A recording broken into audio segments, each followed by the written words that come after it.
Hello everyone, welcome back to this channel. In this video, I will show you the easy and clear steps on how sites can use the V8 Optimizer Opera browser on computer. So how sites can use the V8 Optimizer Opera browser on computer? Make sure you keep watching this video until the end. Let's get started right away. Firstly, just go to Opera browser on your computer or laptop. This is the Opera browser display. Then move the cursor to the top right of the screen. Here are lots of menu options. Then tap the three-line icon here. And a scrolling menu will appear like this, and scroll down. And tap the settings menu here. Now here you are in the settings menu. Enter the privacy security menu.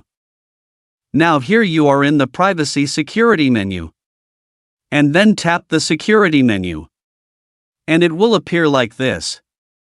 Next, tap menu Manage V8 Security. And it will appear like this. And tap Sites can use the V8 Optimizer.